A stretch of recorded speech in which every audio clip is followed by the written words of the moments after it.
So hello students, कैसे हैं आप लोग। लॉकडाउन कोविड-19 इंजॉय कर रहे हैं आप लोग, है ना। ठीक है, तो देखिए हम लोग इससे पहले लेक्चर में हम लोग देखे थे यूनिट्स के बारे में, system of units, different types of units and FPS system, MKS system, है ना, एसआई यूनिट्स वगैरह। अब हम लोग इस वाले पार्ट में लेक्चर में देखते हैं डायमेंशंस के बारे में। ठीक है, कि डायमेंशन होता क्या है, आप लोगों के लिए बिल्कुल नया है। आप जो पहले डायमेंशन का सुने हैं नाम, लेंथ, ब्रेथ, हाइट, वो वाला डायमेंशन यहाँ पर अभी नहीं है, मैथ्स वाला। ठीक है, ये अलग है थोड़ा सा, उससे डिफरेंट। ठीक है, तो इसका आप थोड़ा सा फंडा समझ लीजिए कि क्या है। जितने भी आपने पढ़ा था कि 7 फिजिकल क्वांटिटीज जो होती हैं वो बेस क्वांटिटीज क्या थे, 7 वो थे हमारे लेंथ पहला, मास, टाइम। जितनी भी फिजिकल क्वांटिटीज होती हैं उन सबको इन 7 फंडामेंटल क्वांटिटीज का, उसका जो इसको हम लोग क्या बोलते हैं, बेस क्वांटिटीज, फिजिकल क्वांटिटीज। सारे फिजिकल क्वांटिटीज इन्हीं 7 से डिराइव हुए हैं। ठीक है, तो लेंथ, मास, टाइम, ठीक है, उसके बाद थर्मोडायनेमिक टेम्परेचर, उसके बाद इसको हम लोग कैसे लिखते हैं, केल्विन, है ना, के लिखते हैं। कुछ बुक्स एनसीईआरटी इसको के लिखता है, कुछ बुक्स में ये थीटा भी लिखा हुआ रहेगा, तो आप ध्यान दीजिएगा, उसमें कोई दिक्कत नहीं है। ठीक है, लेंथ, मास, टाइम, टेम्परेचर। उसके बाद आता है आपका करंट। ठीक है, दिस इज एम्पियर। उसके बाद करंट के बाद luminous intensity,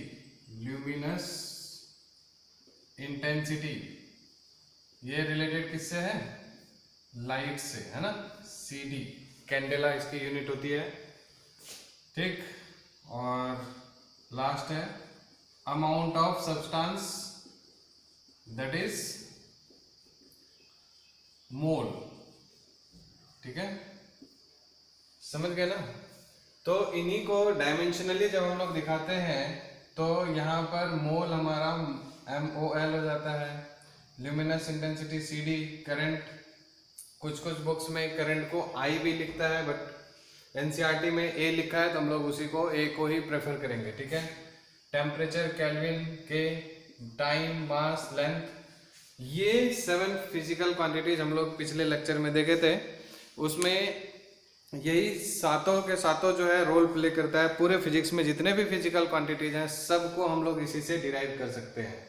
so please keep in mind all these basic fundamental quantities so that we can learn the dimensions, how to find dimension, dimensional formula.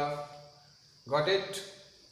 Okay, याद हो गया, length, mass, time, temperature, luminous intensity, amount of substance, current. 4-5 तो आप लोग पढ़ी हैं, length, मास, time, temperature, current, इतना तो पढ़े हैं। 2 चीज हमारा आ गया नया, ल्यूमिनस इंटेंसिटी, इन लाइट से रिलेटेड, इंटेंसिटी ऑफ लाइट वगैरह, जैसे हम लोग जानते हैं, साउंड में तो पढ़े ही होंगे 9th में इंटेंसिटी, है ना। और अमाउंट ऑफ सब्सटेंस, मोल्स, ये भी आपने 9th में केमिस्ट्री में पढ़ा होगा, है ना, number of moles, mass upon molecular mass type से, है ना। तो ये जो डायमेंशंस होते हैं वो क्या करता है कि जो बेस क्वांटिटीज हैं, ये फंडामेंटल क्वांटिटीज के ऊपर में, है ना, इसकी डेफिनेशन देखिए क्या लिखा है, dimensions of a physical quantity are the powers or exponents which the base quantity are raised to represent. ठीक है, जैसे L² हो गया, n⁻⁻⁻1 हो गया, इन सब के ऊपर में क्या एक्सपोनेंट या क्या इसका पावर है, इसका कितना पावर है, उसको जो रिप्रेजेंट करता है ना, उस क्वांटिटी को, उसी को हम लोग क्या बोलते हैं, डायमेंशन।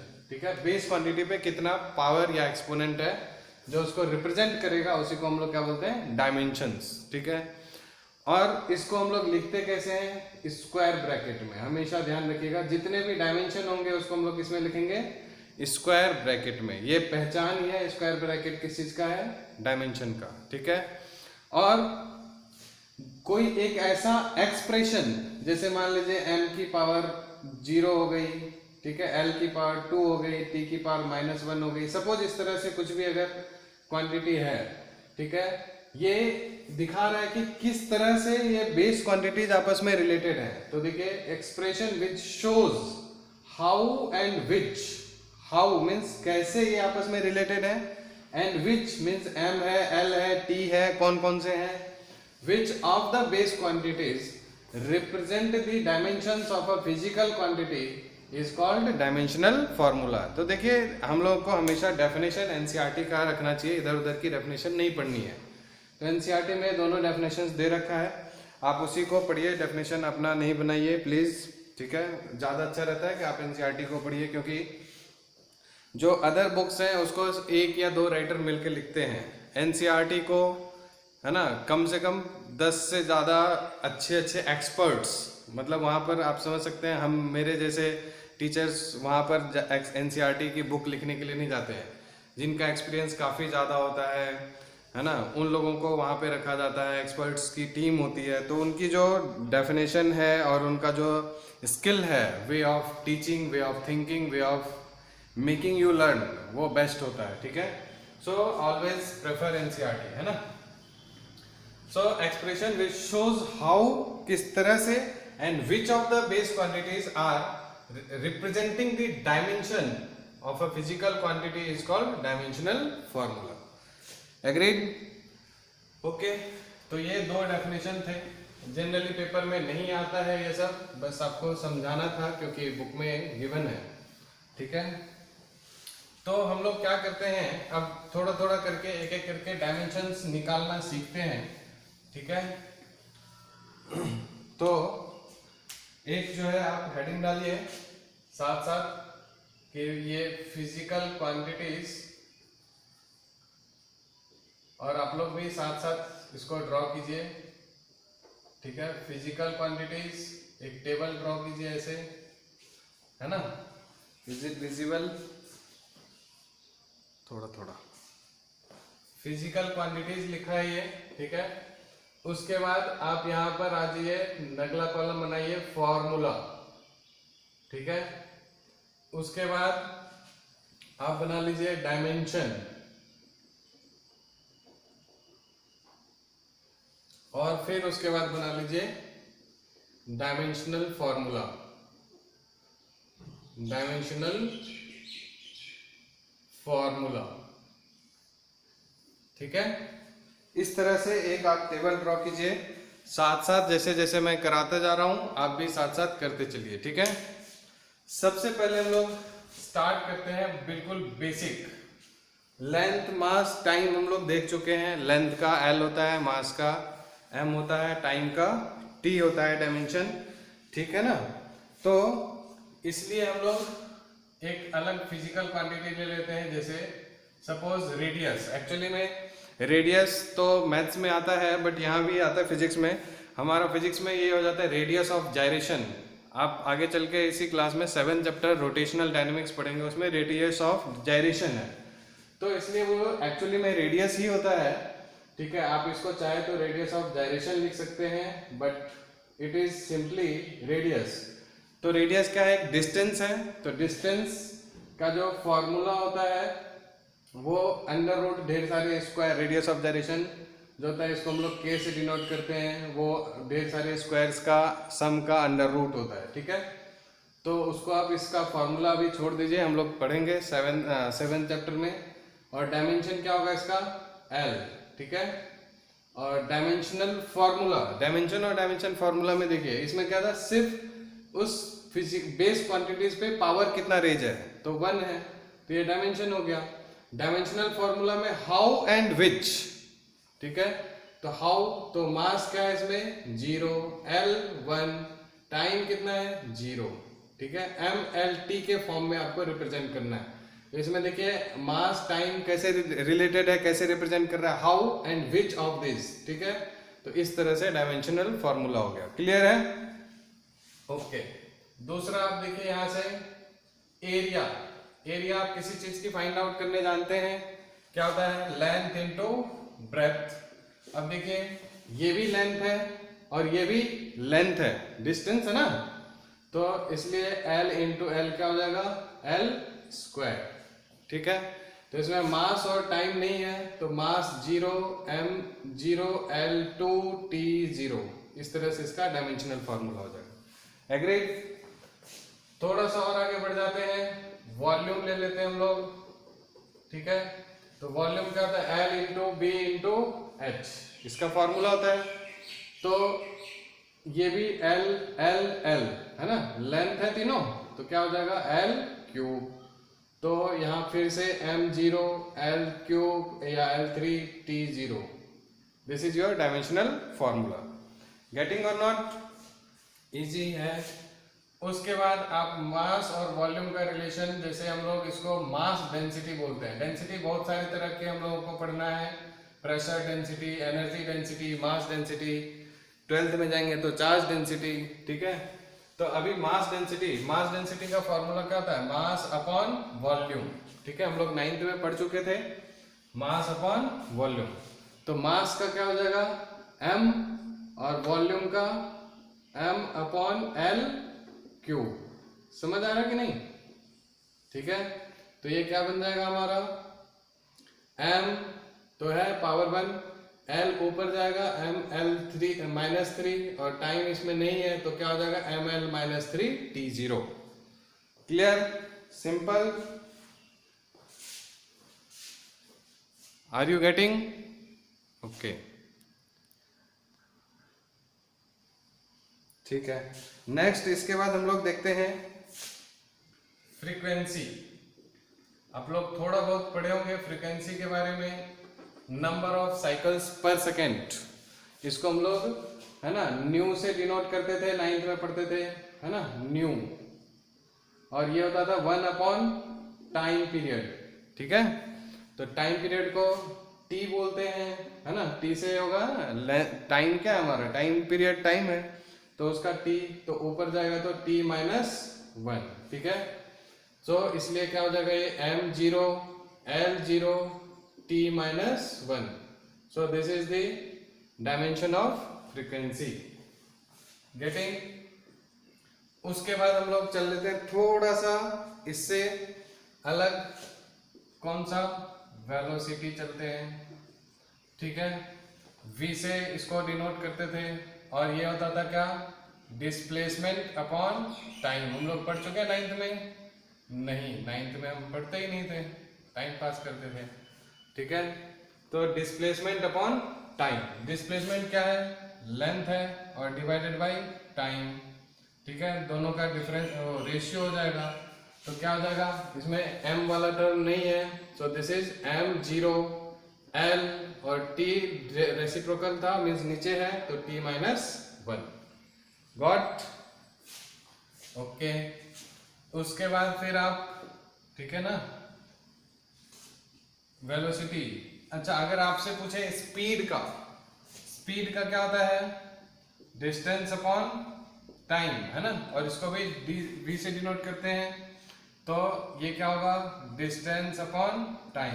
डिस्टेंस फिर से लेंथ है, अपॉन टाइम, तो स्पीड हो या वेलोसिटी हो, दोनों का डायमेंशन क्या होगा? सेम होगा। ठीक है, गड़बड़ होना शुरू हो गया, यानी कि दो अलग अलग फिजिकल क्वांटिटीज का डायमेंशन सेम हो सकता है। ठीक है, जब स्पीड हो गया, वेलोसिटी हो गया, तो लगे हाथों हम लोग और आगे पढ़ लेते हैं एक और फिजिकल क्वांटिटी, जिसको हम लोग बोलते हैं मोमेंटम। इसको डिनोट करते थे किससे?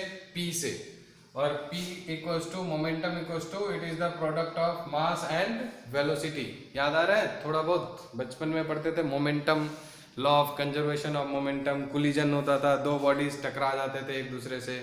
ठीक है, होता था ना 9th में। तो product of mass and velocity. So mass का यूनिट क्या हो गया? m, और वेलोसिटी का अभी हमने देखा था LT -1। इसको हम लोग ऐसे भी लिख सकते हैं LT -1। ठीक है, ये डायमेंशन हो गया और ये डायमेंशनल फॉर्मूला जिसमें सारे इन्वॉल्व होते हैं, MLT तीनों। ठीक है, सो मोमेंटम का हो गया मास का m और वेलोसिटी का LT माइनस 1। ठीक है, सो डायमेंशनल फॉर्मूला इसका क्या हो गया, MLT माइनस 1। इसमें तीनों आ गए। ठीक, इसी के बाद हम लोग थोड़ा सा आगे देख लेते हैं किसका, एक्सीलरेशन। एक्सीलरेशन को किससे डिनोट करते हैं, A से। और ये क्या होता था acceleration, rate of change of momentum. ठीक है, final velocity minus initial velocity upon में time, v minus u by t. ठीक है, तो ऊपर में तो वेलोसिटी ही है ना, v माइनस यू करेंगे, वेलोसिटी माइनस वेलोसिटी तो वेलोसिटी आएगा अपॉन में टाइम। तो इसका डायमेंशन क्या होगा वेलोसिटी का, LT माइनस 1 और डिवाइडेड बाय क्या आ गया हमारा, t। ठीक है, तो अब देखिए इसको हम लोग क्या लिखेंगे, इसका डायमेंशन क्या होगा, LT, ये 1 है, ऊपर जाएगा तो t माइनस 2। समझ आ रहा है या नहीं, ऊपर गया तो यहां से क्या हो गया, m0 LT माइनस 2। ठीक है, तो ये एक्सेलरेशन है। अगर आपसे पूछे एक्सेलरेशन ड्यू टू ग्रेविटी का बताओ, जिसकी जो g जानते थे हम लोग, स्मॉल g 9.8 मीटर पर सेकेंड स्क्वायर, है ना, पढ़े थे ना हम लोग बचपन में, 9.8 मीटर पर सेकेंड स्क्वायर जो एक्सेलरेशन ड्यू टू ग्रेविटी होती है, तो वो भी क्या है, एक्सेलरेशन ही है। तो इसलिए एक्सेलरेशन की यूनिट भी वही मीटर पर सेकेंड स्क्वायर, और डायमेंशन क्या हो जाएगा, MLT माइनस 2। गेटिंग और नॉट। जब आप यहां तक पहुंच गए तो फोर्स की बात कर लेते हैं। ठीक है, फोर्स को हम लोग F से डिनोट करते थे, और F is equals to mass into acceleration. याद आ रहा है थोड़ा बहुत, इंटरेस्ट लेना शुरू कीजिए, रिकॉल कीजिए 9th का फिजिक्स। ठीक है, तभी तो आप साइंस ले रखे हैं, तो थोड़ा सा इंटरेस्ट तो लेना पड़ेगा ना साइंस पढ़ने के लिए। ओके, तो फोर्स न्यूटन से सेकेंड लॉ ऑफ मोशन। ठीक है, rate of change of momentum, याद आ रहा है, directly proportional to rate of change of momentum, है ना, फोर्स अप्लाइड। तो F equals to M into a. तो मास का हो गया M, और एक्सेलरेशन का भी देखा LT माइनस 2। तो इसका डायमेंशन वही हो जाएगा MLT माइनस 2, डायमेंशनल फॉर्मूला और डायमेंशन सेम होगा। डन। उसी तरह से आप देखिए जब फोर्स तक आ गए, अच्छा एक चीज और देख लीजिए, यहाँ पर एक वर्ड होता है जिसको हम लोग बोलते हैं इम्पल्स। कुछ लोग इसको पढ़े होंगे, कुछ लोग नहीं पढ़े होंगे 9th में। इम्पल्स होता है चेंज इन मोमेंटम। ठीक है, this is equals to, impulse को हम लोग, ठीक है, कोई आई से, कोई किसी और चीज से डिनोट करते हैं, कोई एप से भी करते हैं, ठीक है, कोई एल से करते हैं, तो जो भी कर दीजिए कोई दिक्कत नहीं है। This is equals to change in momentum, यानी कि mv माइनस mu, या फिर इसको फोर्स इनटू टाइम भी बोलते हैं। ठीक है, समझ रहे हैं ना, क्योंकि आप देखिए क्या होता है, एक्सेलरेशन इज इक्वल्स टू क्या होता है, v minus you upon T, और a इंटू टी क्या हो गया, v माइनस यू, है ना। अब इसमें मास से मल्टीप्लाई कर दीजिए इधर, और मास से मल्टीप्लाई कर दीजिए इधर। ठीक है, तो क्या हो गया, mv माइनस mu, और इधर ma हमारा क्या है, force into time. Is it visible? Yes. So आप देखिए यहां से ये क्या हो गया, change in momentum is equal to force into time, and this is impulse. ठीक है, तो फोर्स का डायमेंशन क्या था, MLT माइनस 2, इनटू में क्या हो जाएगा, 1t, है ना। तो क्या हो जाएगा इसका डायमेंशनल फॉर्मूला, MLT माइनस 2 है, और यहाँ पर +1 है, तो -2 + 1, तो -1। गेटिंग और नॉट? It's very simple. तो इम्पल्स हो गया। आप इसी से थोड़ा सा और आगे आ जाइए। ठीक है, क्या होता था, वर्क डन में आइए। फोर्स के बाद जब हम लोग फोर्स पढ़ लिए तो वर्क डन पढ़ लेते हैं। ठीक है, work done is equals to force into displacement पढ़े थे हम लोग, फोर्स इनटू डिस्प्लेसमेंट, है ना। सो फोर्स का अभी हमने देख लिया कहाँ है, फोर्स का MLT माइनस 2, और डिस्प्लेसमेंट यानी लेंथ है तो L हो गया। तो ये क्या बन गया, इसका डायमेंशनल फॉर्मूला क्या आ जाएगा, एम एल इंटू एल, तो L square T minus two, M L two T minus two बोलिए या M L square T minus two बोलिए, बोलचाल की भाषा में दोनों ही ठीक है। ठीक है, वर्क डन के जस्ट बाद आप देखिए क्या आएगा, पावर। ठीक है, मतलब ये सिस्टमेटिक वे में आपको इसलिए लेके चल रहे हैं, एक दूसरे से रिलेटेड है, कोई किसी के बाद भी कहीं भी आ सकता है। पावर इज इक्वल टू क्या होता था, rate of doing work, rate of doing work is called power. हम लोग पढ़ चुके हैं ऑलरेडी बचपन में। ओके, तो पावर का वर्क डन था हमारा क्या था, M L square T minus two. ठीक है, और डिवाइडेड बाई टाइम, तो ये क्या बन जाएगा, M L square T minus two था, एक और टी नीचे है तो ऊपर जाएगा तो टी माइनस थ्री हो जाएगा। गेटिंग और नॉट? तो ये आपको इतना हो गया। अब आपको थोड़ा बहुत आइडिया लगा होगा कि कैसे हम लोग डायमेंशंस को फाइंड करते हैं। क्लियर है? इसको आप सारा अपने कॉपी में लिख लीजिए। ओके, हम लोग फिर आगे और बढ़ाते हैं।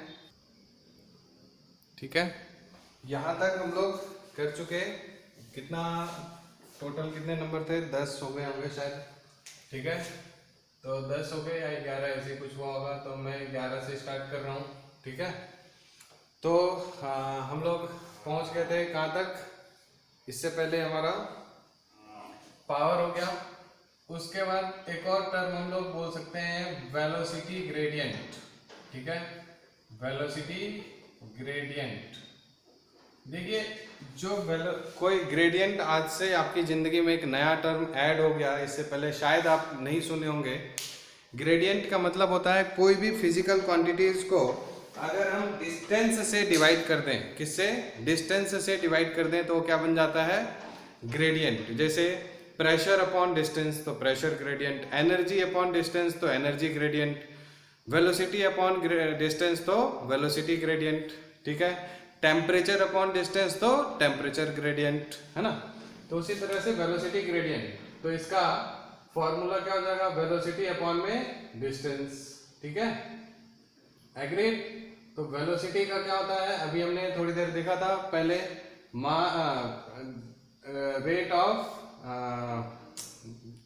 Rate of change of position या फिर डिस्टेंस डिस्प्लेसमेंट अपॉन टाइम, तो एल टी माइनस वन और डिवाइडेड बाई डिस्टेंस तो एल। तो आप देख रहे हैं यहाँ से एक एल और ये एल कैंसल आउट हो जाएगा, तो इसका क्या बनेगा, सिर्फ टी माइनस वन, और इसका डायमेंशनल फॉर्मूला क्या हो जाएगा, है ना। डायमेंशनल फॉर्मूला, थोड़ा इसको पास पास लिखता हूँ, इधर ज़्यादा दिखता नहीं होगा शायद। इसका डायमेंशनल फॉर्मूला हो जाएगा एम जीरो, एल भी इसमें हट गया और टी माइनस वन।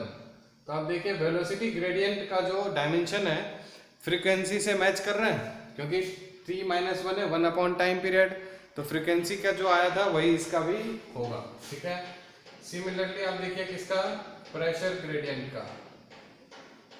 ठीक है, प्रेशर ग्रेडियंट, तो इसमें भी क्या होगा, प्रेशर डिवाइडेड बाय डिस्टेंस, और प्रेशर का, अच्छा प्रेशर अभी हमने देखा या नहीं देखा है, शायद नहीं देखा है, तो पहले हम लोग प्रेशर देख लेते हैं। ठीक है, ओके, तो प्रेशर का फॉर्मूला क्या होता है, फोर्स पर यूनिट एरिया। ठीक है, force per unit area, actually में ये थ्रस्ट पर यूनिट एरिया होता है। तो अगर फोर्स का जो डायमेंशन होता है वही थ्रस्ट का भी होता है, याद रखिएगा। परपेंडिकुलर फोर्स को हम लोग थ्रस्ट बोलते हैं। ठीक है, सो थ्रस्ट पर यूनिट एरिया, तो प्रेशर का डायमेंशन में तो वही आएगा। फोर्स का डायमेंशन क्या होता है, फोर्स का dimension M L T minus two. ठीक है, रिकॉल कीजिए सब, साथ साथ आप भी सोचते चलिए दिमाग में कि मैं जो कर रहा हूँ और मैं जो बोल रहा हूँ, मेरे बोलने से पहले आप अपने दिमाग में सेट कीजिए कि यही होगा। ठीक है, मन में सोचिए, जैसे मैंने फोर्स बोला, मास इंटू एक्सेलरेशन, मास का m, एक्सेलरेशन का L T minus to, because distance per unit, velocity per unit time होता है ना। इस तरह से आपको सोचते चलना है। और एरिया का एल इंटू एल, तो ये क्या बन गया आपका, इसका डायमेंशनल फॉर्मूला, एक एल कैंसल आउट हो जाएगा, तो एम L-1 है ना, ऊपर गया, और T-2, तो इसका डायमेंशन हो गया ML-1 T-2। प्रेशर हो गया, आप समझ सकते हैं प्रेशर ग्रेडियंट का, ठीक है, प्रेशर ग्रेडियंट। तो क्या हो जाएगा, इसी प्रेशर में डिस्टेंस से डिवाइड कर देंगे, तो डायरेक्ट मैं लिख दे रहा हूं इसका L, इसमें एक और L अपॉन में आएगा, तो क्या हो जाएगा ML-2 T-2। गेटिंग और not? Because this is pressure upon में डिस्टेंस, तो इसमें एक और डिस्टेंस नीचे आ जाएगा, तो ऊपर गया, ठीक है, -1। तो यहां तक हो गया। तो प्रेशर ग्रेडियंट, ठीक है, वेलोसिटी ग्रेडियंट। अच्छा, आप लोग ट्रिगोनोमेट्रिक रेशियोज के बारे में जानते होंगे। ट्रिगोनोमेट्री अभी तो हाल फिलहाल पढ़ के आए हैं, बेसिक और स्टैंडर्ड वाले बच्चे। ट्रिगोनोमेट्रिक रेशियोज, जिसको हम लोग, ठीक है, टी रेशियोज इन शॉर्ट बोलते हैं। इसमें कौन कौन आता है, कितने ट्रिगोनोमेट्रिक रेशियोज होते हैं, भूल गए होंगे आप लोग, ठीक है। क्या क्या होता है याद कीजिए, sine theta, cos theta, tan theta, है ना, कॉसेक थीटा, साइन का उल्टा, और कॉस का उल्टा सेक थीटा, और टेन का कॉट थीटा, है ना। तो ये ट्रिगोनोमेट्रिक रेशियोज थे। इनका डायमेंशन अगर पूछेगा तब क्या करेंगे, तो जिंदगी बर्बाद। नहीं, याद कीजिए आप, साइन थीटा किसके बराबर होता था, परपेंडिकुलर अपॉन हाइपोटेनियस, ठीक है। तो ये भी डिस्टेंस, ये भी डिस्टेंस, तो L/L क्या हो गया, दोनों कैंसिल आउट हो गया, तो L की पावर क्या हो गया, 0, ठीक है।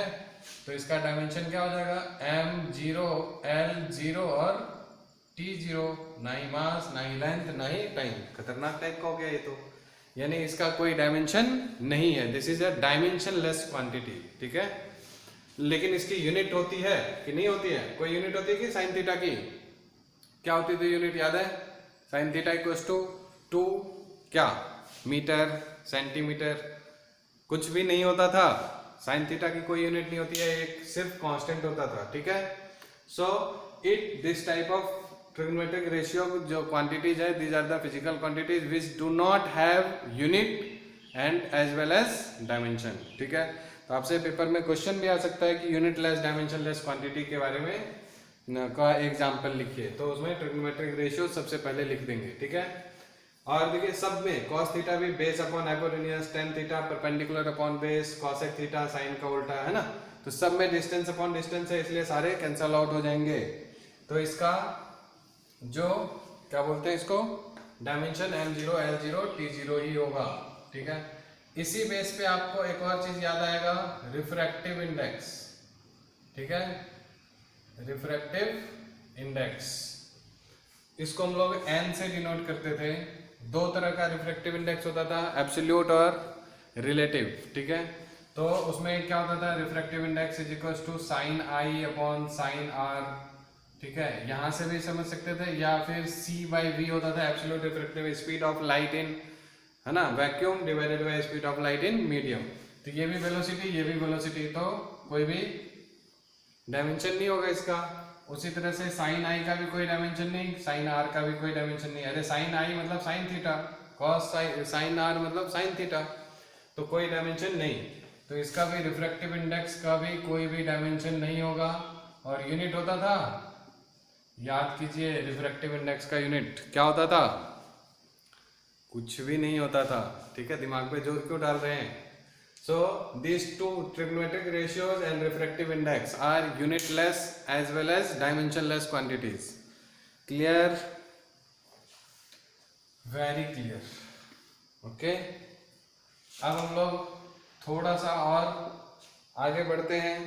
इसके बाद वेवलेंथ भी देख लेते हैं। चलिए, वेवलेंथ याद आ रहा है हम लोगों को, हाँ, एक खतरनाक सा एक वर्ड होता था लैम्बडा, ठीक है। ये बनाने के लिए सीखने में मजा आता था 9th में जब सीखते थे हम लोग, है ना। तो लैम्बडा क्या है, ये भी वेव लेंथ, एक डिस्टेंस है, तो इसलिए सिर्फ डिस्टेंस वाला आएगा M0 L T0, ठीक है, समझ रहे हैं। एल पे 1 रहेगा, उसको लिखने की जरूरत नहीं है। तो वेवलेंथ का भी डायमेंशन हमने सीख लिया। ओके, अब एनर्जी का देख लेते हैं। ठीक है, अब एनर्जी में 2-3 तरह की एनर्जी होती है। ठीक है, तो हम लोग एक एक करके निकाल लेते हैं। पहले पोटेंशियल एनर्जी निकाल लेते हैं। ठीक है, उसके बाद फिर काइनेटिक एनर्जी का निकाल लेंगे। ठीक है, काइनेटिक एनर्जी और पोटेंशियल एनर्जी। तो याद कीजिए, पोटेंशियल एनर्जी का फॉर्मूला क्या होता था? Potential energy is equal to mgh। हाँ, याद आ गया। थोड़ा बहुत दिमाग पे जोर डालने से तो आएगा ही। तो इसका डायमेंशन क्या होगा? पोटेंशियल एनर्जी का डायमेंशन हम लोग कैसे लिखेंगे? मास का dimension m g, acceleration due to gravity का अभी थोड़ी देर पहले देखा था, LT-2, और h हाइट है तो इनटू में l, तो क्या हो जाएगा? ml² T-2। सही है। काइनेटिक एनर्जी, ये तो सबको रटाया है, हाफ mv²। ठीक है, अब देखिए ये जो है ना हाफ, ये कांस्टेंट है, इसका कोई भी डायमेंशन नहीं होता है। सो काइनेटिक एनर्जी की जब डायमेंशन की बात करेंगे तो m का कितना हो गया? मास का m, और वेलोसिटी का क्या होता है? LT-1, है ना, और उसका स्क्वायर, तो स्क्वायर करेंगे तो l का स्क्वायर, और इसका होल स्क्वायर करेंगे तो ये भी हो जाएगा। तो आप देख रहे हैं ना कि ये पोटेंशियल एनर्जी हो या काइनेटिक एनर्जी हो, ये दोनों का जो डायमेंशन है सेम है। अभी थोड़ी देर पहले मैंने वर्क डन का कराया था, आप उससे चेक कीजिएगा। वर्क डन का पोटेंशियल एनर्जी, काइनेटिक एनर्जी, कोई भी एनर्जी, हीट एनर्जी, ठीक है, इंटरनल एनर्जी, सभी तरह के एनर्जीज का डायमेंशन सेम ही होगा। ठीक है, ml2T-2, क्योंकि हम लोग ability to do work is called energy, है ना, तो इसलिए वर्क डन और एनर्जी का डायमेंशन सेम होगा। डन। ओके, उसके बाद और आप बताइए क्या करना है? और कुछ याद आ रहा है? कुछ नहीं, थोड़ा बहुत तो याद आ रहा होगा। चार्ज का देखें, चार्ज का देख लेते हैं। चलिए, इसको हम लोग क्यू से डिनोट करते हैं। इसकी ऐसा यूनिट कूलाम्ब होती थी, 10th में पढ़े थे ना, बोरिंग सा चैप्टर इलेक्ट्रिसिटी, पढ़ने का मन तो करता नहीं था। ओके, तो Q इक्वल्स टू क्या होता है? I इंटू टी, क्योंकि I equals to rate of flow of charge होता था। अरे याद आ गया? हाँ, ठीक है। सो Q इक्वल्स टू, यहाँ से क्या हो जाएगा? I into T. तो अभी आपने देखा था कि I मीन्स करंट, करंट की जो डायमेंशन होती थी क्या होती थी? A, और टाइम का T, और L 0 M 0। अगर डायमेंशन सिर्फ पूछेगा तो क्या लिखेंगे? AT। ठीक है, और डायमेंशनल फॉर्मूला बोलेगा तो M0 L0 AT। Got it. एक और देखते हैं, चार्ज हो ही गया तो पोटेंशियल देख लेते हैं, इलेक्ट्रिक पोटेंशियल, है ना, थोड़ा बहुत याद आ रहा होगा दिमाग पे, ये भी कुछ चीज होता था। इसको हम लोग किससे डिनोट करते थे? V से। और this electric potential is equals to work done per unit charge, amount of work done in bringing unit positive charge from infinity to any point is called electric potential. याद आया? थोड़ा बहुत रटा करते थे बचपन में। सो जो V का डायमेंशन होगा, वर्क डन का डायमेंशन जो एनर्जी का होगा, तो वही वर्क डन का डायमेंशन कितना? ml2T-2, और डिवाइडेड बाई चार्ज का भी देखा AT, है ना। सो ये क्या हो जाएगा? ml2T-3A-1। ये खतरनाक हो गया। MLT A भी इसमें ऐड हो गया ना। तो आप देखिए, A ऊपर गया तो A-1, एक T नीचे था तो T-2, और नीचे वाला ऊपर गया तो -3, तो ml2T-3, ठीक है, और A-1। ओहो, not visible. Once again I am writing. Electric potential का जो डायमेंशन होगा, this is equals to ml2T-3A-1। ठीक है, अब विजिबल है? ठीक, तो ये इतना तक हो गया। इसके आगे और भी थोड़ा बहुत करके दिखाता हूँ मैं। ठीक है, इसके बाद अब हम लोग और आगे देखते हैं। जब इलेक्ट्रिक पोटेंशियल हो गया, करंट, चार्ज, ये सब हो गया, तो एक काम करते हैं, रेसिस्टेंस का भी देख ही लेते हैं। रेसिस्टेंस क्या होगा, हम लोग जानते थे, ओम्स लॉ पढ़े थे, V इक्वल्स टू क्या होता है, I इंटू आर। तो R का जो डायमेंशन होगा वो किसके बराबर होगा, V अपॉन I के। और V का भी हमने देखा था, V का डायमेंशन क्या आया था अभी, ठीक है, work done per unit charge था। तो वर्क डन का ml2t minus 2, I think visible नहीं होगा, work done per unit charge, तो वर्क डन का ml2t माइनस 2 और चार्ज का at, है ना। तो t नीचे गया था, तो ये आ गया किसका, पोटेंशियल, अपॉन में I का क्या होता था, a। तो यानी कि हम लोग क्या बोल सकते हैं, जो रेसिस्टेंस है उसका डायमेंशन क्या हो जाएगा, ml2t minus 3a minus 2। Okay,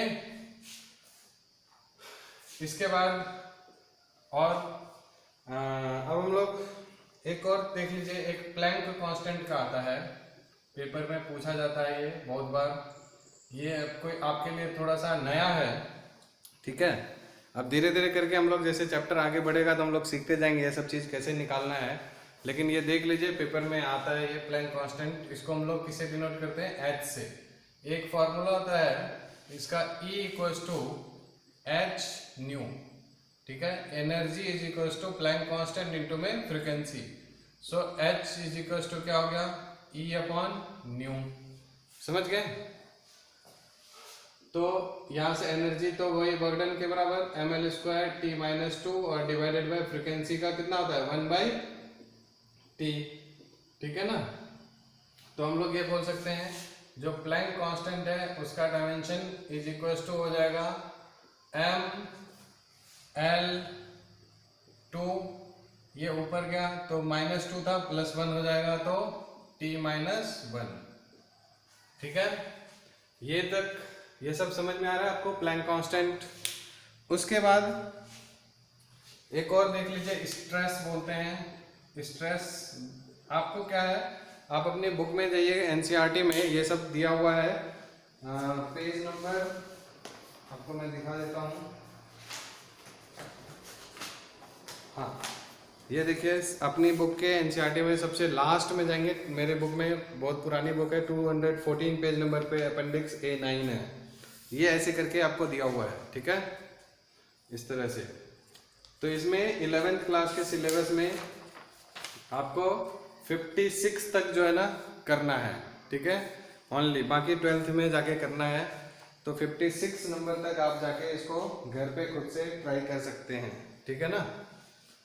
तो स्ट्रेस जो होता है, this is equals to stress, this is force per unit area. तो यानी कि जो प्रेशर का होता था वही स्ट्रेस का भी होगा। आगे चल के पढ़ेंगे स्ट्रेस क्या होता है, ठीक है। फोर्स का हो गया mlt माइनस 2 और अपॉन में एरिया का l स्क्वायर। तो क्या होगा, ml, एक l कट जाएगा तो ml माइनस 1 t माइनस 2, ये हो गया स्ट्रेस का।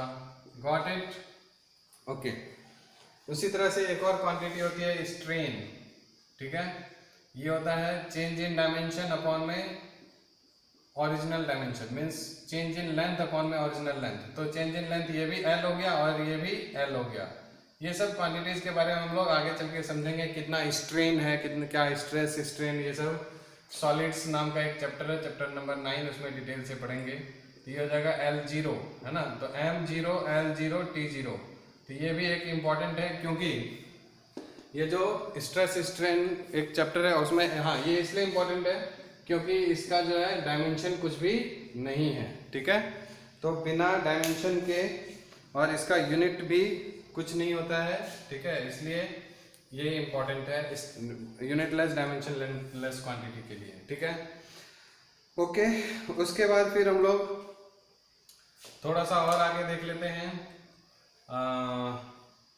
अब देखते हैं, थोड़ा अलग हट के मैं आपको बताता हूँ। जैसे डिराइव्ड फिजिकल क्वांटिटीज होती है, आपने यूनिवर्सल लॉ ऑफ ग्रेविटेशन पढ़ा होगा, जिसमें force is equal to Gm1 into M2 upon में डी स्क्वायर, है ना, या फिर एनसीईआरटी में ऐसे लिखा हुआ आता था Gmm अपॉन में डी स्क्वायर, पढ़ा है ना। तो यहाँ से आप देखिए, अगर हम लोगों को यूनिवर्सल ग्रेविटेशनल कांस्टेंट, ये क्या होता था, G यूनिवर्सल ग्रेविटेशनल कांस्टेंट, इसका अगर डायमेंशन निकालना हो तो क्या करेंगे, F into D square upon में M इंटू एम, ठीक है। तो इज इक्वल टू क्या हो गया, G। तो जब G का डायमेंशन होगा तो हम लोग इन सब का डायमेंशन पुट कर देंगे। फोर्स का डायमेंशन MLT माइनस 2 और D का L square upon mass into mass, तो M स्क्वायर, है ना। एक M कैंसिल आउट हो जाएगा, तो यूनिवर्सल ग्रेविटेशनल कांस्टेंट की यूनिट डायमेंशन हो जाएगी, M एक ऊपर जाएगा तो M माइनस 1, L 3 हो गया और T minus 2। Agreed. So this is the dimension of universal gravitational constant. Clear है। उसी तरह से आप और भी जो है जितने फॉर्मूले वगैरह पढ़े थे, डिराइव्ड फॉर्मूले से हम लोग जो है ना फाइंड आउट कर सकते हैं, ठीक है। उसके बाद एक और टर्म आ जाता है सरफेस टेंशन, ठीक है। आगे चल के ये भी पढ़ेंगे, फ्लूइड्स चैप्टर 10 है। तो सरफेस टेंशन को S से डिनोट करते हैं और ये होता है फोर्स पर यूनिट लेंथ। तो जब S का डायमेंशन निकालना होगा तो फोर्स का डायमेंशन क्या होता है, MLT माइनस 2 और डिवाइडेड बाई L, तो L कैंसिल आउट हो जाएगा, तो सरफेस टेंशन की डायमेंशन क्या हो जाएगी, ML0T minus 2। This is dimensional formula of surface tension, ठीक है। अब देखिए थोड़ा बहुत रोटेशन से रिलेटेड जो है आपको और भी कुछ कुछ बता देता हूँ। जब रोटेशन वाला आएगा, ठीक है, उसको हम लोग देखते हैं। अच्छा, एक एक्सेलरेशन जैसे हमने पढ़ा था, तो आपने थोड़ा बहुत पढ़ा होगा सेंट्रीपिटल एक्सेलरेशन, ठीक है। सेंट्रीपिटल एक्सेलरेशन वो भी एक्सेलरेशन है, उसका अगर आपसे पूछ दिया है ना, डायमेंशन बताइए तो क्या होगा, तो centripetal acceleration A equals to क्या होता है, ये भी इसका भी डायमेंशन अगर पूछेगा तो फिर से हम लोग डायमेंशन क्या लिखेंगे, M0LT माइनस 2, जो एक्सेलरेशन का होता था वही सेंट्रीपिटल एक्सेलरेशन का हो जाएगा, ठीक है। तो रोटेशन में देखिए, जैसे आपको है ना, एक होता है एंगुलर मोमेंटम, जैसे हमने मोमेंटम पढ़ा था ना, तो ये होता है एंगुलर मोमेंटम, जिसको हम लोग L से डिनोट करते हैं। तो इसमें क्या होता है, L इज इक्वल टू होता है जो आपका लीनियर मोमेंटम होता था P, इसमें परपेंडिकुलर डिस्टेंस से मल्टीप्लाई कर देते थे, तो P इंटू R जब हम लोग करेंगे तो ये हमारा एंगुलर मोमेंटम हो जाएगा। यानी कि angular momentum P equal to क्या होता है, M इंटू V, तो MVR इसका लीनियर एंगुलर मोमेंटम का फॉर्मूला होगा। और इसके डायमेंशन की अगर बात करेंगे तो क्या होगा, M का हो गया M, V का LT माइनस 1 और R यानी लेंथ, तो एक L ऐड हो जाएगा, तो ML स्क्वायर T माइनस 1, ठीक है। उसी तरह से एक और क्वांटिटी होती है जिसको हम लोग बोलते हैं टॉर्क, इसको डिनोट करते हैं किससे, टाउ से, दिस इज टाउ, ठीक है। टॉर्क ये भी फोर्स, इसको हम लोग मोमेंट ऑफ फोर्स भी बोलते हैं। तो इसमें भी हम लोग क्या होता है, फोर्स इंटू परपेंडिकुलर डिस्टेंस, अभी हम लोग ऐसे सिंपली पढ़ रहे हैं, बाद में इसको डिटेल से पढ़ेंगे। फोर्स इंटू परपेंडिकुलर डिस्टेंस, है ना, तो फोर्स तो हो गया ML T माइनस 2 इंटू में डिस्टेंस तो L स्क्वायर, तो ML स्क्वायर T माइनस 2। जो वर्क डन का होता था वही टॉर्क का भी डायमेंशन होता है। इसी तरह से एक और होता है जिसको हम लोग बोलते हैं मोमेंट ऑफ इनर्शिया, ठीक है। जैसे वहां पर हम लोग लीनियर वाले मोशन में हम लोग पढ़ते थे मास, तो वही रोटेशन में ये मोमेंट ऑफ इनर्शिया होता है जिसको हम लोग I से डिनोट करते हैं, और ये होता है M into radius of direction का होल स्क्वायर, यानी या R स्क्वायर सीधा लिख देता हूँ, ठीक है। तो इसका जो I का डायमेंशन हो जाएगा, this is M into L2T0, T इसमें नहीं होता है, ठीक है। तो इसी तरह से और भी एंगुलर वेलोसिटी है, एंगुलर एक्सेलरेशन है, तो आप सिंपली इन सब चीज़ों को धीरे धीरे सीखते चले जाएंगे। ठीक है, इसी तरह से आएगा स्केप वेलोसिटी, एक आता है स्केप वेलोसिटी। ठीक है, जो ग्रेविटेशन चैप्टर में पढ़ेंगे, जिस वेलोसिटी से आप किसी चीज को फेंकेंगे तो वापस लौट के वो स्केप मतलब कहाँ चले गया, वो यूनिवर्स में चले गया। ठीक है, स्पेस में चले गया, वहां से लौट के नहीं आएगा। और इसकी वैल्यू होती है 11.2 किलोमीटर पर सेकेंड। हम लोग पढ़ेंगे इस चैप्टर में, 8 चैप्टर में इसको, ग्रेविटेशन वाले चैप्टर में। तो ये भी देखिए एक वेलोसिटी है। तो अगर ऐसा पूछेगा तो इसका डायमेंशन क्या हो जाएगा, इसकी वेलोसिटी का भी, जो उसका सिंपल होता था LT-1।